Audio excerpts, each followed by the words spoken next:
A Bíblia em um ano. Uma experiência de encontro com Jesus Cristo, a Palavra de Deus.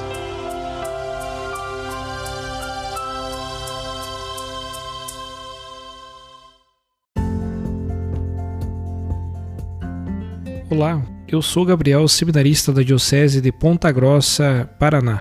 Você está ouvindo o podcast A Bíblia em um ano. Usando um plano de leitura cronológico, vamos ler a Bíblia inteira em 365 dias, descobrindo como a história da salvação se desdobra e se atualiza em nossas próprias vidas e na vida da Igreja. Estamos usando a Bíblia Católica com a tradução oficial da Conferência Nacional dos Bispos do Brasil.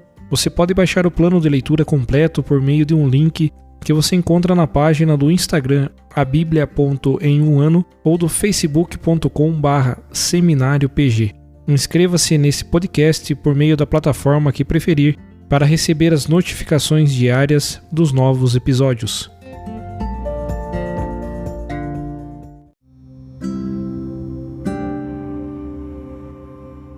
Olá, eu sou o Padre Joel Nalepa, da Diocese de Ponta Grossa, no Paraná.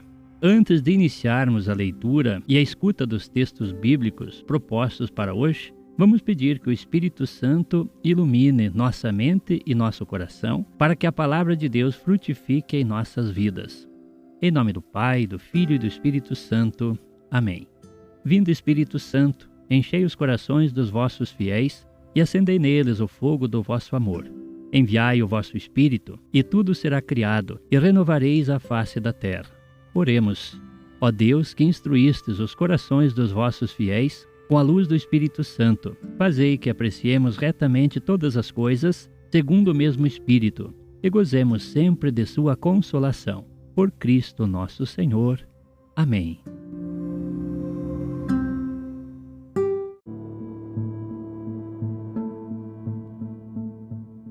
Olá, estamos no dia 38 do nosso podcast e hoje, neste dia, queremos ler os capítulos 6 e 7 do livro do Êxodo, o capítulo 5 do livro do Levítico e o Salmo 14. Êxodo capítulo 6. Renovação da vocação de Moisés. Então o Senhor disse a Moisés: Agora verás o que vou fazer ao faraó. Por causa desta mão poderosa, ele os deixará ir. Por causa desta mão poderosa, ele os expulsará da sua terra. Deus falou a Moisés e lhe disse: Eu sou o Senhor. Apareci a Abraão, a Isaque e a Jacó como o Deus poderoso, mas não lhes dei a conhecer meu nome, o Senhor. Estabeleci a minha aliança com eles para dar-lhes a terra de Canaã, a terra de sua migração, lá onde viveram como migrantes. Eu ouvi também o gemido dos israelitas, que os egípcios escravizaram, e lembrei-me da minha aliança. Dize, portanto, aos israelitas: Eu sou o Senhor.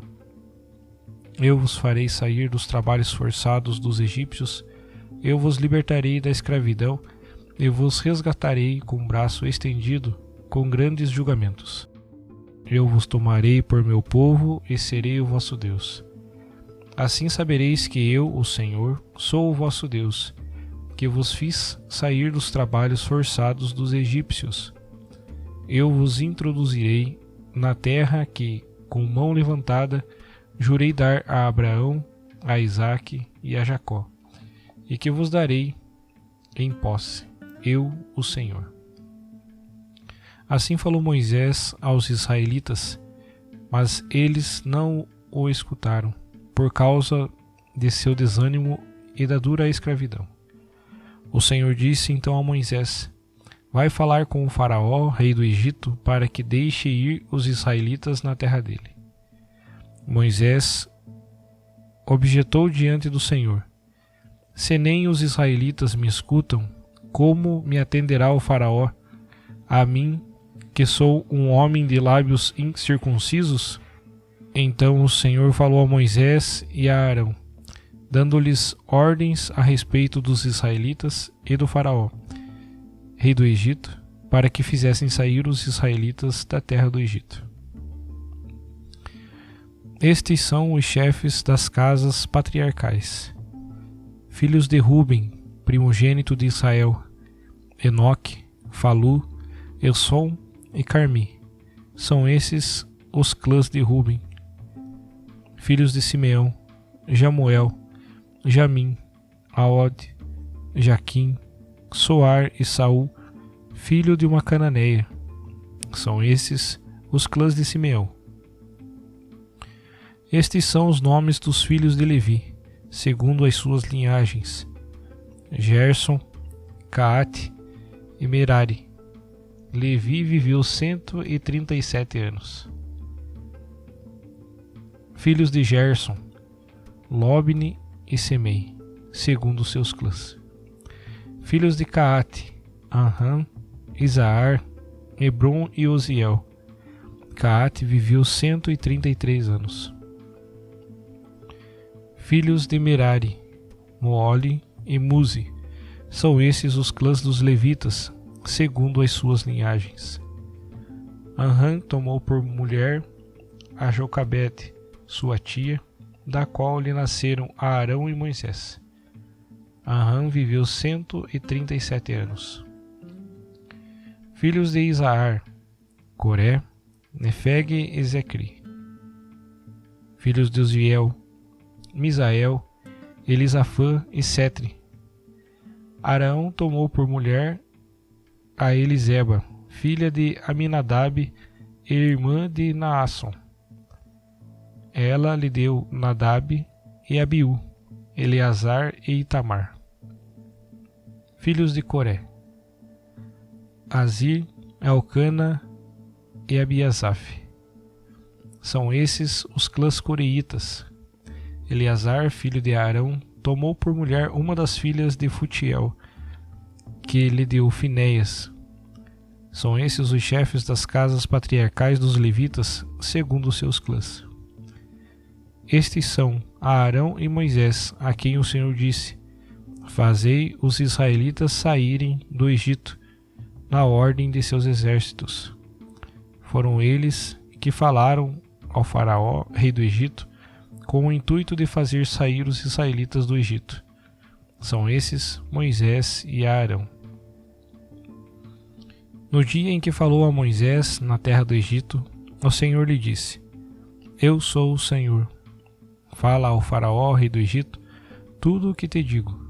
E Moisés respondeu diante do Senhor: Eu sou um homem de lábios incircuncisos. Como, pois, o faraó me ouvirá?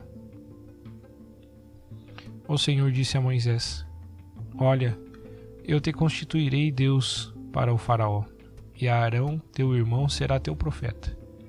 Tu contarás tudo o que eu te ordenar, e teu irmão Arão falará ao faraó, para que deixe ir os israelitas da terra dele.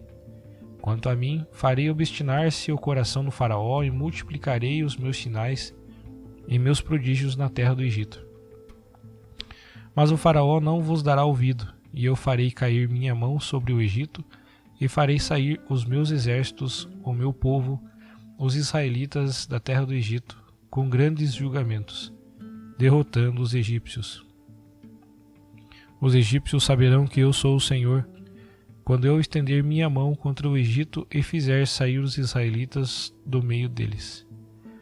Moisés e Arão fizeram conforme o Senhor lhes havia ordenado. Assim fizeram.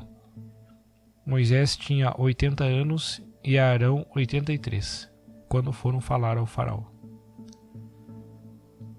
O Senhor disse a Moisés e a Arão: Quando o faraó vos pedir um prodígio para vos legitimar, dirás a Arão: Pega o teu cajado e joga-o diante do faraó, e o cajado se transformará em serpente. Moisés e Arão apresentaram-se ao faraó e fizeram como o Senhor lhes havia ordenado. Arão jogou o cajado diante do faraó e de seus ministros, e o cajado transformou-se em serpente. Mas o faraó convocou os sábios e os feiticeiros, e também eles, os magos do Egito, fizeram o mesmo por meio de seus encantamentos. Cada qual jogou seu cajado, que se transformava em serpente. mas o cajado de Arão engoliu os cajados deles. Apesar disso, o coração do faraó se obstinou, e ele não lhes deu ouvido, bem como o Senhor havia dito. O Senhor disse a Moisés: o coração do faraó se endureceu, ele se recusou a deixar o povo ir. Vai ao faraó amanhã cedo. Quando ele sair para a água, estarás à sua espera à beira do rio Nilo, levando na mão o cajado que se transformou em serpente. Tu lhe dirás: o Senhor, o Deus dos Hebreus, enviou-me a ti com esta mensagem: deixa meu povo ir para servir-me no deserto.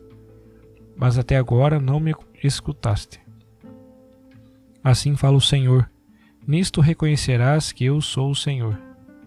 Eu, com o cajado que tenho na mão, golpearei as águas do rio Nilo, e elas se transformarão em sangue. Os peixes no rio morrerão, e o rio cheirará tão mal que os egípcios sentirão nojo de beber a água do rio. O Senhor disse a Moisés: fala a Arão: toma teu cajado na mão e estende-o sobre as águas do Egito, sobre os canais, os rios, os pântanos e todos os seus reservatórios de água, e eles se transformarão em sangue. Haverá sangue por todo o Egito, até mesmo nas vasilhas de madeira e de pedra. Moisés e Arão fizeram como o Senhor lhes havia ordenado. Erguendo o cajado, Arão golpeou as águas do rio Nilo, à vista do faraó e dos seus servos, e toda a água do rio transformou-se em sangue. Morreram os peixes que haviam no rio, e este ficou cheirando mal, de modo que os egípcios não podiam beber das águas do rio. E houve sangue em toda a terra do Egito. Mas os magos do Egito fizeram o mesmo com seus encantamentos, de modo que o coração do faraó se obstinou. Ele não deu ouvido, exatamente como o Senhor havia dito. O faraó retornou à sua casa sem se preocupar com o acontecido, e todos os egípcios se puseram a cavar nas margens do rio à procura de água potável, pois das águas do rio não podiam beber. Passaram-se 7 dias depois que o Senhor golpeara o rio Nilo. Então o Senhor disse a Moisés: vai até o faraó e dize-lhe: assim fala o Senhor: deixa ir o meu povo para servir-me. Se te recusares a deixá-lo ir, vou infestar de rãs todo o teu território. O rio fervilhará de rãs, subindo e entrando em tua casa, no teu quarto de dormir e sobre o teu leito, nas casas dos teus servos e no meio do teu povo, e até nos teus fornos e amassadeiras. As rãs vão subir sobre ti, sobre teu povo e sobre todos os teus servos. Levítico capítulo 5. Se alguém pecar porque intimado a dar testemunho do que viu ou ficou sabendo, não o revelou, incorre em culpa. Se alguém sem se dar conta tocar em algo impuro, um cadáver de animal selvagem impuro, de animal doméstico impuro, ou de animal rasteiro impuro, torna-se impuro e culpado. Se sem dar-se conta tocar em algum impuro que venha do ser humano, qualquer coisa que torne impuro, e depois tomar conhecimento, torna-se culpado. Se alguém na conversa jurar que fará algo de mal ou de bem, tudo o que, ao jurar, alguém fala sem se dar conta, mas se depois tomar conhecimento, ficará culpado por isso. Aquele que se tornar culpado de uma dessas coisas, confessará em que pecou, e como oferta pela culpa do pecado que cometeu, trará ao Senhor uma fêmea do rebanho, ovelha ou cabra, como oferta pelo pecado, e o sacerdote fará por ele a expiação de seu pecado. Se alguém não tiver recursos para uma ovelha, trará ao Senhor em oferta pela culpa do pecado que cometeu 2 rolas ou 2 pombinhos, um como oferta pelo pecado e outro como holocausto. Ele os levará ao sacerdote, que primeiro apresentará o da oferta pelo pecado, destroncando-lhe a cabeça, sem separá-la do pescoço. Com o sangue da oferta pelo pecado aspergirá a parede do altar, e o restante do sangue escorrerá ao pé do altar. É a oferta pelo pecado. Do outro, ele fará um holocausto, segundo a norma. Assim o sacerdote fará por essa pessoa a expiação do pecado que cometeu, e ela será perdoada. Se alguém não tiver recursos para as 2 rolas ou 2 pombinhos, trará como oferta pelo pecado que cometeu 4 litros de farinha fina. Não deitará azeite, nem porá incenso em cima, porque é oferta pelo pecado. Ele o levará ao sacerdote, e este pegará uma mão cheia como porção memorial e a queimará no altar sobre as ofertas queimadas para o Senhor. É oferta pelo pecado. Assim o sacerdote fará por essa pessoa a expiação do pecado que cometeu em qualquer um desses casos, e ela será perdoada. Como nas oblações, o restante será do sacerdote. O Senhor falou a Moisés: se alguém cometer uma ofensa sem intenção e pecar em relação às coisas consagradas ao Senhor, levará ao Senhor como oferta pela culpa um carneiro do rebanho, sem defeito e de acordo com a avaliação em ciclos de prata, ciclos do santuário, para a oferta pela culpa. Quanto àquilo em que faltou com as coisas santas, o restituirá com o acréscimo de 1/5, entregando-o ao sacerdote. O sacerdote fará por essa pessoa a expiação com o carneiro da oferta pela culpa, e ela será perdoada. Se alguém pecar porque fez sem o saber qualquer coisa que o Senhor proibiu, será culpado e carregará o seu delito. Ele trará ao sacerdote como oferta pela culpa um carneiro de seu rebanho sem defeito, de acordo com a avaliação. O sacerdote fará por essa pessoa a expiação pelo erro que cometeu, sem intenção e sem o saber, e ela será perdoada. É a oferta pela culpa, porque a pessoa se tinha tornado culpada diante do Senhor. O Senhor falou a Moisés: se alguém pecar e cometer uma ofensa contra o Senhor, enganando seu compatriota em matéria de depósito ou penhor, ou por roubo ou extorsão contra seu compatriota, ou se encontrar algo que foi perdido e mentir a respeito, ou se jurar falso quanto a algum pecado que cometeu, se assim pecar e se tornar culpado, deverá restituir o objeto que roubou, ou que extorquiu, ou que lhe foi confiado em depósito, ou que alguém perdeu e ele encontrou, ou tudo aquilo sobre que jurou falsamente. Ele restituirá o valor total com acréscimo de 1/5, e entregará isso ao proprietário no dia da oferta pela culpa. Como oferta pela culpa, trará ao Senhor um carneiro do rebanho sem defeito, de acordo com a avaliação. E o sacerdote fará por ele a expiação diante do Senhor, e ele será perdoado de qualquer ação pela qual tenha incorrido em culpa. Salmo 14. Ao maestro do coro de Davi. O insensato diz no seu coração: Deus não existe. Corromperam-se e fazem coisas abomináveis. Não há quem pratique o bem. O Senhor olha do céu sobre os filhos dos homens, para ver se há alguém com entendimento que procure a Deus. Todos se extraviaram, juntos se corromperam. Não há quem pratique o bem, nenhum sequer.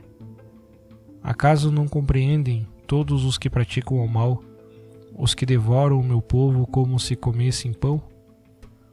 Eles não invocam o Senhor, mas um dia tremerão de medo, pois é com a geração justa que Deus está.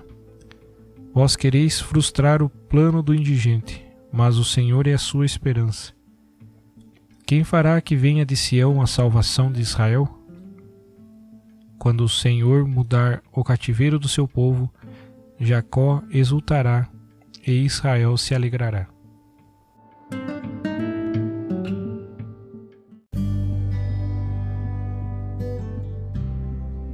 Meus queridos irmãos, queridas irmãs, eu sou o Padre Atanagildo Vaz Neto, da Diocese de Ponta Grossa, no Paraná, e continuando a nossa reflexão acerca do livro do Êxodo, hoje nós ouvimos o capítulo 6 e 7.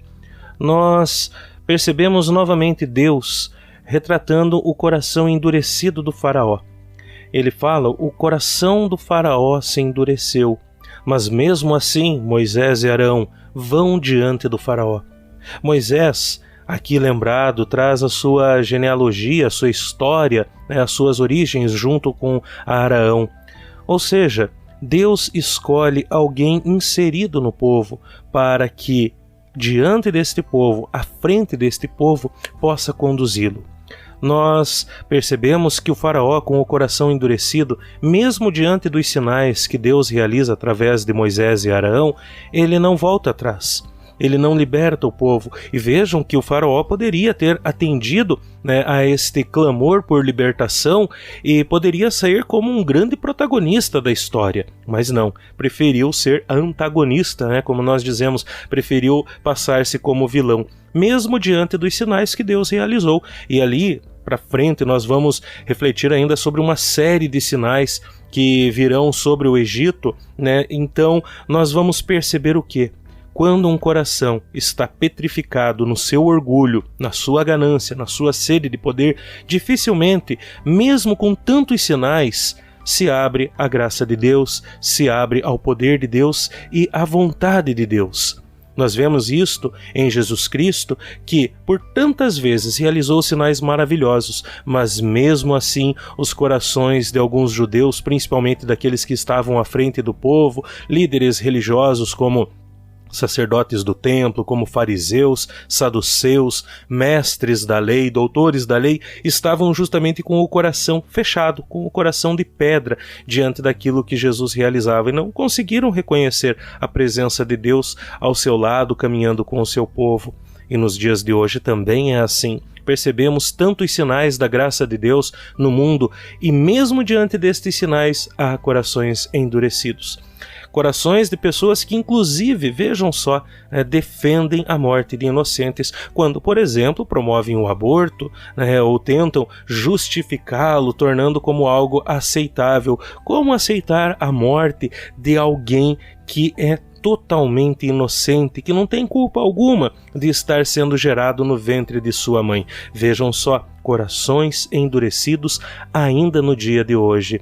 E vejam que lá, os faraós eram poderosos no Antigo Testamento. Hoje, no nosso mundo, existem outros poderosos que também procuram não libertar o povo, que procuram manter o povo preso justamente para que não possam ser livres e seguir a Deus, a seguir a sua consciência iluminada pelo Espírito Santo. Que Deus nos fortaleça para, assim como Moisés e Arão, sermos corajosos para anunciarmos os sinais de Deus no mundo.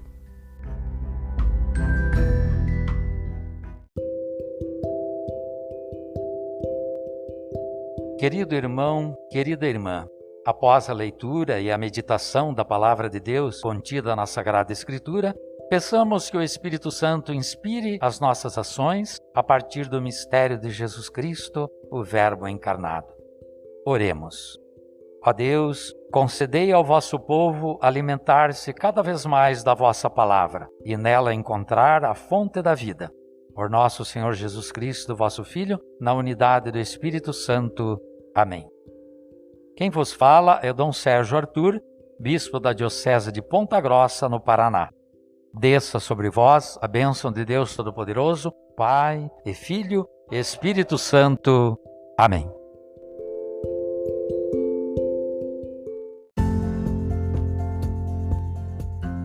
Você acaba de ouvir mais um episódio do podcast A Bíblia em um Ano. Continue nesse bom propósito de ouvir, ler e praticar a Palavra de Deus. Rezemos por todos que estão fazendo este caminho de leitura da Bíblia. Procure também participar da sua comunidade. A permissão para uso do plano de leitura The Bible in a Year com Padre Mike Schmitz e Jeff Kevins foi concedida por Ascension. A versão original pode ser baixada em ascensionpress.com. Todos os direitos desse plano estão reservados à Ascension. Os demais conteúdos do podcast não são criados, revisados ou apoiados por Ascension. Até amanhã!